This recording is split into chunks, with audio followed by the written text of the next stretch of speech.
ونسلم على رسوله الكريم وعلى آله وأصحابه أجمعين. سبحان الله. أما بعد فأعوذ بالله من الشيطان الرجيم. بسم الله الرحمن الرحيم. خذ من أموالهم صدقة تطهرهم وتزكيهم بها وصل عليهم إن صلاتك سكن لهم والله سميع عليم. صدق الله العظيم. الصلاة والسلام عليك يا سيدي يا رسول الله وعلى آلك وأصحابك يا حبيب الله. الصلاة والسلام عليك يا سيدي يا رسول الله وعلى آلك وأصحابك يا نبي الله. اپنا معیار زمانے سے جدا رکھتے ہیں. سبحان اللہ سبحان اللہ. جو عاشقان رسول ہیں، جو نبی پاک صلی اللہ تعالی وسلم سے محبت کرتے ہیں، وہ کس طرح کا اپنے آپ کو سرکار کی بارگاہ اقدس میں کس انداز سے پیش کرتے ہیں. اپنا معیار زمانے سے جدا رکھتے ہیں. سبحان اللہ سبحان اللہ. اپنا معیار زمانے سے جدا رکھتے ہیں. ہم تو محبوب بھی محبوب خدا رکھتے ہیں. عاشقان رسول ہم تو محبوب بھی محبوب خدا رکھتے ہیں. کسی سائل کو صدا دینے کی زحمت کیوں. شاعر کہتا ہے نبی پاک صلی اللہ علیہ وسلم کی بارگاہ اقدس میں جب ہدیہ درود و سلام پیش کر کے اللہ کی بارگاہ میں ہم دعائیں کرتے ہیں تو پھر کیا ہوتا ہے؟ کسی سائل کو صدا دینے کی زحمت کیوں ہو. اپنا دروازہ وہ ہر دم کھلا رکھتے ہیں. اپنا دروازہ وہ ہر وقت کھلا رکھتے ہیں. اپنا دروازہ وہ ہر وقت کھلا رکھتے ہیں. سبحان اللہ. صلی اللہ تعالی علیہ وآلہ وسلم. حمد و ثنا درود و سلام کے بعد میرے انتہائی قابل احترام بزرگوں، دوستوں، عزیزوں، خواتین اسلام، السلام علیکم ورحمۃ اللہ وبرکاتہ. وعلیکم السلام ورحمۃ اللہ آج وبرکاتہ. ہمارا یہ خطبہ جو ہے یہ خطبہ نمبر 3 ہے. دو خطبے پہلی آیت پہ آپ نے سماعت فرما لی ہے کہ اللہ کریم ارشاد فرماتے ہیں وآخرون اعترفوا بذنوبہم خلطوا عملا صالحا وآخر سیئا، کہ وہ جنہوں نے اپنے گناہوں کا اعتراف کیا اور ان کے نیک عمل بھی ہیں اور ان سے گناہ بھی ہوئے ہیں.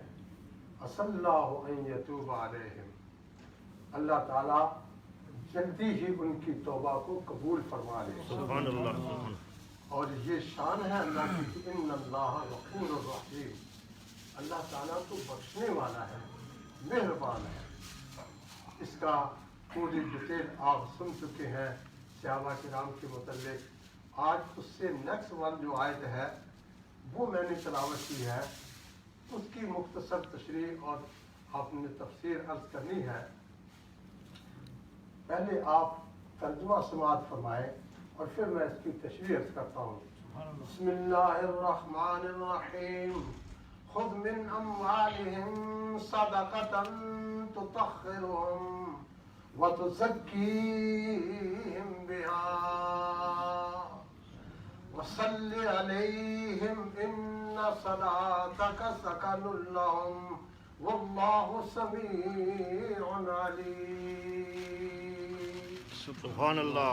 اللہ کریم ارشاد فرماتے ہیں خذ من اموالہم صدقۃ، اے پیارے حبیب صلی اللہ تعالی علیہ وسلم، آپ اپنے ان غلاموں سے صدقات و خیرات زکوٰۃ لیں، اور صدقات و خیرات لے کر کیا کریں؟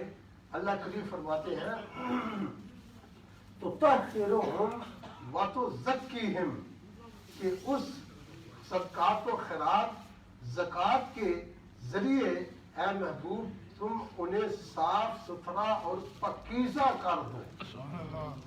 یعنی جو صدقات و خیرات آپ اپنے غلاموں سے وصول فرما کے اس کو ان مدات میں خرچ کریں گے جن کے اندر خرچ کرنے کا اللہ تعالیٰ نے حکم دیا ہے، تو محبوب تطہرہم وتزکیہم بہا، کہ محبوب ان صدقات و خیرات کے تھرو، اس کے ذریعے اے محبوب آپ ان کو صاف ستھرا کیجئے، پاکیزہ کیجئے، اور وصلی علیہم، پھر فرمایا محبوب ان کے لیے دعائے بخشش و مغفرت بھی فرمائیں۔ سبحان اللہ، سبحان اللہ۔ وصلی علیہم، اللہ کریم فرماتے ہیں محبوب پھر آپ ان کے لیے بخشش و مغفرت کی دعا بھی فرمائیے۔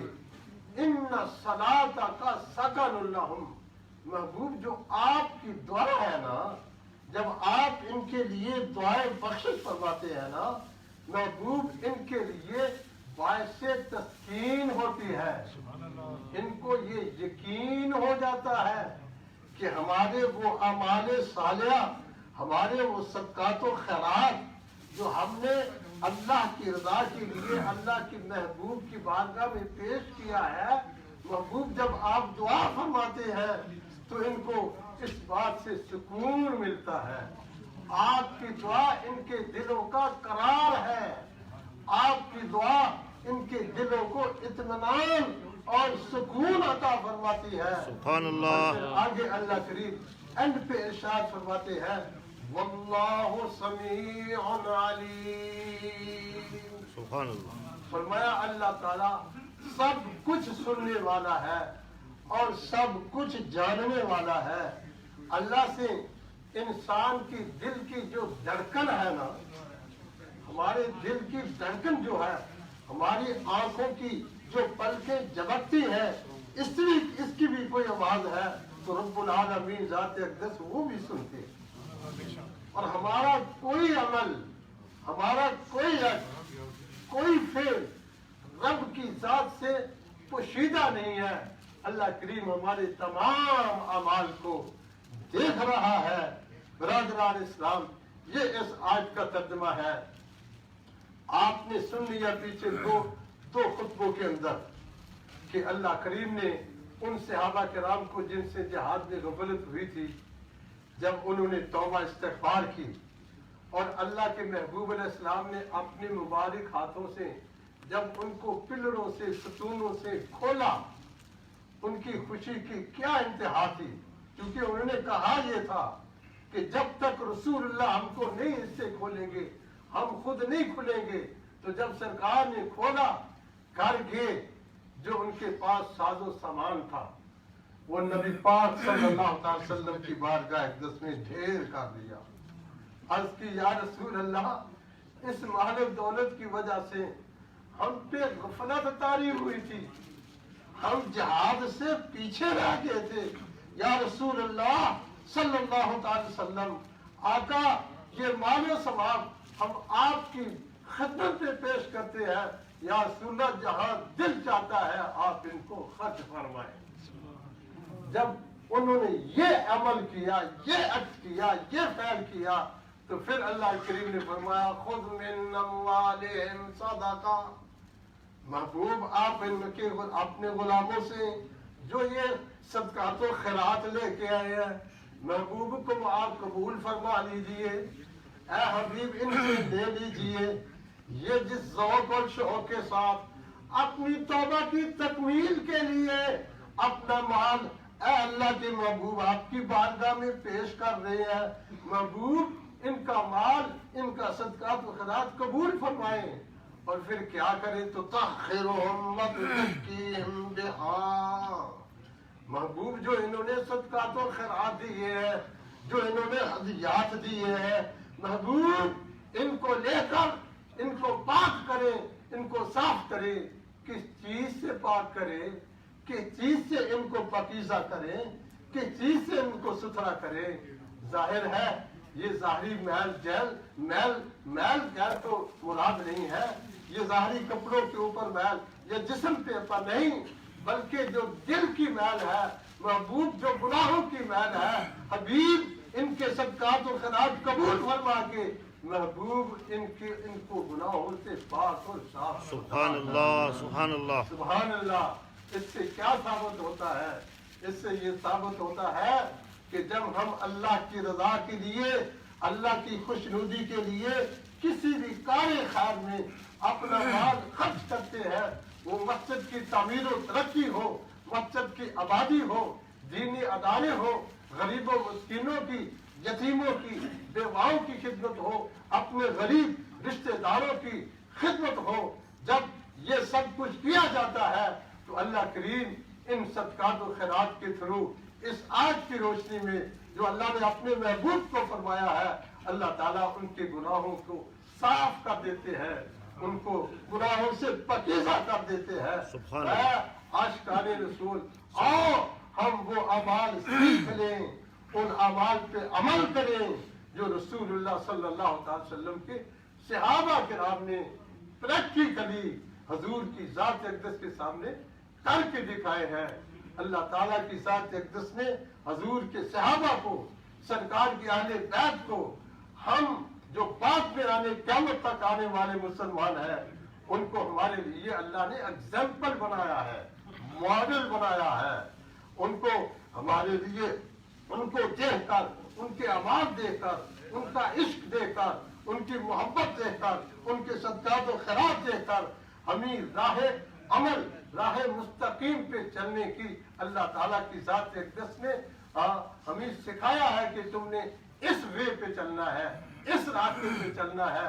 جب تم میرے محبوب کے صحابہ، میرے محبوب کے اہل بیت کے نقش قدم پہ چلو گے، رضی اللہ عنہم ورضوا عنہم، اللہ صحابہ سے بھی راضی ہو گیا، اور جو ان کے نقش قدم پہ نیکی میں چلتے ہیں اللہ ان سے بھی راضی ہے۔ سبحان اللہ، گویا جب ہم ان اعمال خیر کو کرتے ہیں تو اللہ تعالیٰ کی ذات اقدس خوش ہوتے ہیں، اللہ تعالیٰ کی ذات اقدس اپنی رضا ہمیں عطا فرماتے ہیں۔ یہ میں نے اس آیہ کریمہ کا ترجمہ عرض کیا ہے۔ اللہ تعالیٰ کی ذات اقدس نے اپنے حبیب علیہ السلام کو فرمایا وصلی علیہم، محبوب آپ ان کے لیے دعا بھی کریں۔ کیا دعا کریں؟ اے ادعو لہم واستغفر لہم، محبوب ان کے لیے برکت کی دعا بھی کرے اور ان کے لیے بخشش کی بھی دعا، سبحان اللہ، سبحان اللہ، ان کے لیے بخشش کی بھی دعا کریں، دعا فرمائیں۔ سبحان اللہ، سبحان اللہ، سبحان اللہ۔ جب ہم قرآن حکیم کا مطالعہ کرتے ہیں تو سورہ آل عمران کے اندر جب جنگ احد میں صحابہ کرام سے غلطیاں ہوئیں اور جنگ احد فتح کے بعد شکست سے بدل گئی، تو اس وقت اللہ تعالیٰ صحابہ کرام کی جو ہے پوری ان کو تعلیمات دے رہے ہیں کہ تم نے یہاں سے رانگ ہوئے، یہاں سے رانگ ہوئے، تم نے کیا کرنا ہے۔ حضور کو اللہ تعالیٰ فرماتے ہیں محبوب ان سے ناراض نہ ہونا، ان سے ناراض نہ ہونا، غصے نہ ہو جانا۔ محبوب کیا کرنا؟ فاعف عنہم واستغفر لہم وشاورہم فی الامر فاذا عزمت فتوکل علی اللہ ان ان اللہ یحب المتوکلین. سبحان اللہ سبحان اللہ. سورہ آل عمران 159 نمبر آیت ہے. اللہ کریم فرماتے ہیں فاعفو عنہم، محبوب آپ ان کو معاف کر دیں، ان سے درگزر فرمائیں. واستغفر لہم، محبوب ان سے جو غلطی کوتاہی ہوئی ہے محبوب ہماری بارگاہ میں ان کے لیے شفاعت کرے. شفاعت کریں گے تو محبوب ہم آپ کی شفاعت کو قبول فرما کے ان کی غلطیوں سے صرف نظر کریں گے. محبوب وشاورہم فی الامر، محبوب اپنے تمام امور میں ان سے مشاورت کریں. جب آپ اس کو ملا کے مشاورت کریں گے محبوب ان کے دل مضبوط ہو جائیں گے. ان کو یہ احساس ذمہ داری ہوگا کہ ہم سے اللہ کا حبیب اللہ کا رسول مشورہ کر رہا ہے، ہم سے اللہ کا رسول مشورہ کر رہا ہے، تو ان کو علم خوشی بھی ہوگی اور پھر ان کے دل آپ کی محبت میں سرشار ہوں گے. اور محبوب جب آپ مشاورت کر لیں فَإِذَا عَزَمْتَ فَتَوَكَّلْ عَلَى اللَّهِ، محبوب جس کام کا آپ نے عزم کر لیا ہے، ارادہ کر لیا ہے، محبوب پھر ادھر ادھر نہیں دیکھنا. فَتَوَكَّلْ عَلَى اللَّهِ، محبوب پھر اللہ کی ذات پہ توکل کر کے بھروسہ کر کے محبوب اپنے صحابہ کو ساتھ لے کے وہ کام کر دیں. ان اللہ یحب المتوکلین، اس لیے کہ اللہ تعالیٰ توکل کرنے والوں اور اللہ پہ بھروسہ کرنے والوں سے محبت عطا فرماتا ہے. یہ تربیت تو صحابہ کی ہو رہی ہے، لیکن صحابہ کی تربیت کے ساتھ میری اور آپ کی بھی تربیت ہو رہی ہے. سبحان اللہ. ہمیں بھی اللہ کریم بتا رہا ہے، کیونکہ اللہ نے فرمایا وَاتَّبَعُوهُمْ، جو میرے ان غلاموں کی پیروی کریں گے جنہوں نے پہلے اسلام قبول کیا، وہ مہاجرین میں سے ہیں، وہ انصار مدینہ میں سے ہیں. وَاتَّبَعُوهُمْ، جنہوں نے ان کی پیروی کی ہے. رضی اللہ عنہم ورضوا عنہ، اللہ ان سے بھی راضی ہے اور جو ان کی پیروی کرنے والے ہیں ان سے بھی راضی ہے. تو گویا یہ میری اور آپ کی بھی تربیت ہے کہ ہمیں اللہ تعالیٰ کی ذات نیکی کا جب ہم ارادہ کر لیں، ہم نے یہ اچھا عمل کرنا ہے، پہلے اچھی طرح سے دیکھ لیں جو عمل آپ فیل کرنے والے ہیں وہ عمل نیک ہے، صالح ہے، تو پھر اللہ پہ بھروسہ کر کے اس عمل کو کر گزریے.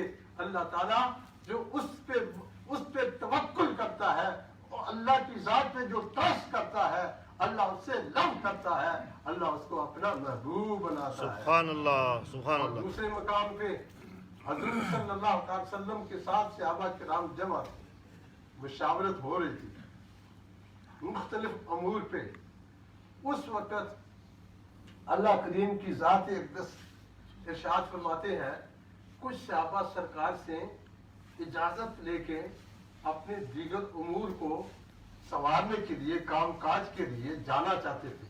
تو اللہ کریم ارشاد فرماتے ہیں فَإِذَا اسْتَأْذَنُوكَ لِبَعْضِ شَأْنِهِمْ، محبوب جب یہ آپ سے اپنے کام کاج کے لیے آپ سے یہ اجازت مانگے، معلوم ہوتا ہے اللہ کے نبی کی وہ بارگاہ ہے، اللہ کے رسول کی وہ بارگاہ ہے کہ جہاں سے آدمی بغیر اجازت کے، چاہے وہ ابو بکر صدیق کیوں نہ ہو، چاہے وہ حیدر کرار کیوں نہ ہو، چاہے وہ فاروق اعظم کیوں نہ ہو، چاہے وہ عثمان ذی النورین کیوں نہ ہو، چاہے وہ بلال حبشی کتنی شان والا صحابی کیوں نہ ہو، میرا باپ فرماتا ہے فَإِذَا اسْتَأْذَنُوكَ لِبَعْضِ شَأْنِهِمْ، محبوب جب یہ آپ سے اپنے کسی کام کے لیے اجازت مانگیں تو فَأَذِن لِمَنْ شِئْتَ مِنْهُمْ، محبوب یہ آپ کو اختیار ہے کہ آپ جس کو چاہیں اجازت دیں، جس کو چاہیں جانے کی اجازت نہ دیں. یعنی محبوب یہ آپ کو اختیار ہے، یہ سب آپ کے احکام کے پابند ہیں، یہ آپ سے اب کوئی کام نہیں کر سکتے. محبوب جس کو چاہے آپ اجازت دیں. اور پھر آگے اللہ کریم ارشاد فرماتے ہیں وَاسْتَغْفِرْ لَهُمُ اللَّهُ، اے محبوب ان کے لیے اللہ تعالیٰ سے بخشش کی دعا بھی کریں. سبحان اللہ سبحان اللہ. اللہ تعالیٰ کی ذات اقدس سے ان کو بخشنے، ان پہ مہربانی کرنے کے لیے محبوب کرم کرے. اور کیوں؟ اس لیے کہ ان اللہ غفور رحیم. بے شک اللہ تعالیٰ بخشنے والا مہربان ہے. برادران اسلام، رسول اللہ صلی اللہ علیہ وسلم کی ذات اقدس وہ ذات ہے، سرکار کی ذات وہ ذات ہے جو اپنے غلاموں کے لیے حضور علیہ السلام ہر وقت ہمہ وقت جو ہے اپنے غلاموں کے لیے سراپا رحمت بن کے، سراپا بخشش بن کے، سرکار علیہ السلام رحمت کا سایہ بن کر کے اپنے غلاموں کے لیے اللہ کی بارگاہ میں استغفار فرماتے ہیں، بخشش کی دعائیں کرتے ہیں. اور کسی نے کیا کہا؟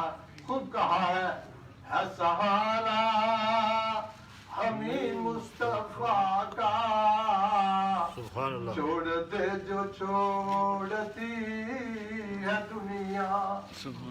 اللہ کی ذات کے بعد اللہ کی بارگاہ اقدس میں مقبول و منظور ہونے کے لیے، اپنے گناہوں کی بخشش و مغفرت کے لیے اللہ نے اپنے حبیب علیہ السلام کو ہمیں عطا فرمایا ہے، حضور کا غلام بنایا ہے، حضور کا امتی بنایا ہے، حضور سے محبت کرنے کے لیے حکم دیا ہے، حضور علیہ السلام کی اطاعت کرنے کا حکم دیا ہے. اس لیے شاعر کہتا ہے سہارا ہمیں مصطفیٰ کا، چھوڑ دے جو چھوڑتی ہے دنیا. اگر یہ دنیا آپ کو چھوڑ دیتی ہے تو کسی چیز کی پرواہ نہیں. کیوں؟ اس لیے کہ ہم نے دامن نبی کا نہ چھوٹے، ہم سے دامن نبی کا نہ چھوٹے، چاہے سارا جہاں چھوٹ جائے. عاشق کہتا ہے کہ ساری کائنات اگر چھوٹ جاتی ہے، ساری دنیا اگر راضی نہیں ہوتی، اے مومن، اے عاشق رسول، تم نبی کریم صلی اللہ علیہ وسلم کے دامن رحمت سے اس طرح لپٹ جا کہ موت تجھے حضور کے دامن سے چھڑائے. جب تک تیری زندگی ہے، جب تک تیرے بدن میں سانس اور حیات ہے، اس وقت تک رسول اللہ سے تم نے وفا کرنی ہے. حضور کی ذات اقدس سے ایک لمحہ کے لیے بھی ادھر ادھر نہیں ہونا. عاشقان رسول اللہ کی عزت و حرمت کے لیے، سرکار کی عظمت و شان کے لیے، سرکار کے عقیدہ ختم نبوت کے تحفظ کے لیے وہ جان پہ تو کھیل سکتے ہیں، لیکن کسی باطل قوت سے سمجھوتا نہیں کر سکتے. آج دنیا کے اندر کفار مشرکین کسی نہ کسی شکل میں سرکار کی بے ادبی اور توہین انسلٹ کرتے ہیں، لیکن عاشقان رسول جو ہے وہ ان کو، ان کی انسلٹ کو، ان کی بے ادبی کو قبول نہیں کرتے، بلکہ اس کے لیے اپنی جانیں بھی قربان کرنے کے لیے پوری دنیا کا بچہ مسلمان حاضر ہے. لیکن اگر بغیرتی ہے، اگر بزدلی ہے، عاشقان رسول عوام کے اندر نہیں ہے، حکومتوں کے اندر بزدلی ہے. جب فرانس کے میکرون نے، اس ظالم نے سرکار کے کارٹون لگائے تھے بلڈنگوں پہ، تو اس وقت مسلمان حکومتوں کا فرض بنتا تھا اس کو چیلنج کرتے، اس کو کہتے اس کو ابھی ختم کر، ورنہ ہم تمہارے ساتھ پوری طرح سے بائیکاٹ کریں گے، تمہارے ساتھ ہم اپنے تعلقات ختم کر دیں گے. لیکن ان بغیرت بزدل حکمرانوں نے، جو رسول اللہ سے غداری کرتے ہیں، جو سرکار کی عزت و حرمت سے کھیلنے والوں سے ڈرتے ہیں، دبتے ہیں، ہمارا یہ نقصان ہو جائے گا، ہمارا یہ نقصان ہو جائے گا. قیامت والے دن ان سے پوچھا جائے گا، یہ حکومتیں چھن جائیں گی، عمران خان تیرا تخت ختم ہو جائے گا، اے سعودی والوں تمہاری حکومت ختم ہو جائے گی. لمن الملک اليوم للہ الواحد القہار.